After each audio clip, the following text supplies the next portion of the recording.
In this Star Wars Battlefront 3 news update video, I will be sharing with you brand new gameplay and details of a near final version of the game. The legendary cancelled game has just received a brand new build which is going to change things massively. Before we do take a look at everything though, make sure you do subscribe to this channel so you won't miss any future Star Wars Battlefront videos.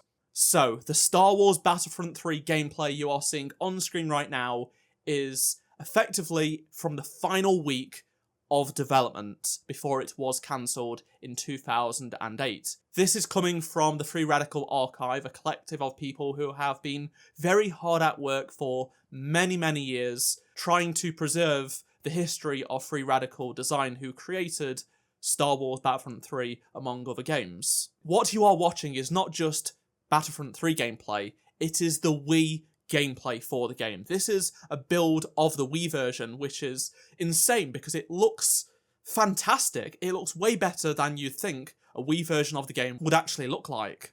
This video was posted to the I Am Shaming modding channel, which is the same person who actually had that running with Aspire with the Classic Collection, who did the Azarge Ventress mod that ended up making its way into the final release of the game, and Aspire then had to patch it out because they didn't even credit them.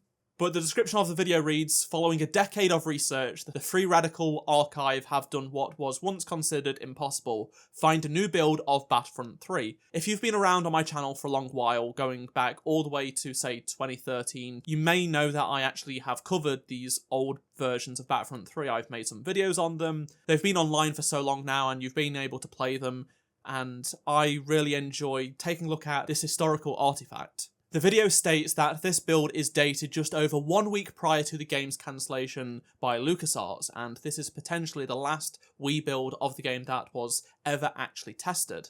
It features content that has never been seen before, and that is a huge revelation. The previous leaked build was from March 2008, so this is several months later, which is a huge time gap in games development time, so no wonder there is new content, and this is by far the most complete version of the game. According to one of the modders, this build is content complete. That means all of the content that was ever going to be made for the game is in this build, so effectively it is the final version of the game, but it is still almost a complete game. There are still issues. For example, some of the content is technically still incomplete. There are also a bunch of bugs and a bunch of technical issues, so it's not like this game was going to release and they cancelled it the week of release.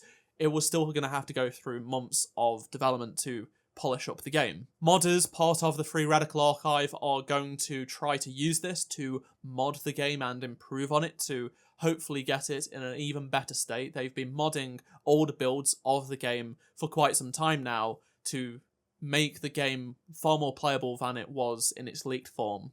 One of the differences between the leaked Xbox version from March 2008 and this one is that the AI is more complete and just has more behaviours available to it. However, outside of the campaign, the AI doesn't actually present any more of a threat due to it not prioritising the player like the pandemic games, Battlefront 1 and 2. Now, I know what many of you will be thinking.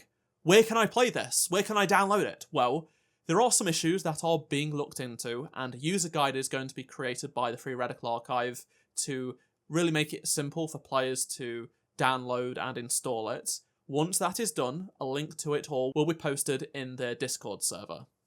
You will be able to get it running on the Dolphin emulator, which is used to emulate Wii games, or if you have a Wii dev kit lying around, which not many people do, you can also use that. This build of Battlefront 3 requires 152 megabytes of memory, which is more than double what is available on the standard Wii. So at the moment in time, it's unsure if it will work on a modded Wii. Once the playable build has been released to the public, I will make a video showing it off, taking a look at this Wii build in all of its glory. As a huge Wii gamer back in the day, it was my primary console of choice for a few years before I got a 360. Later on in 2009, I just loved the Wii and its games and some of the Star Wars games that were on there, the Lego stuff and things like that. And back then, if Battlefront 3 had released, I would have gotten it on the Wii. So this is kind of a weird full circle moment for me. I would love to hear your thoughts on anything I've talked about in this video, so please do let me know down in the comment section below, and remember to drop a like to help support the channel, and check out the Free Radical Archive using the description below. Subscribe so you don't miss any future Star Wars Battlefront videos, and if you did miss any of my previous videos, click on the playlist on screen right now, and I shall see you in my next video. Goodbye.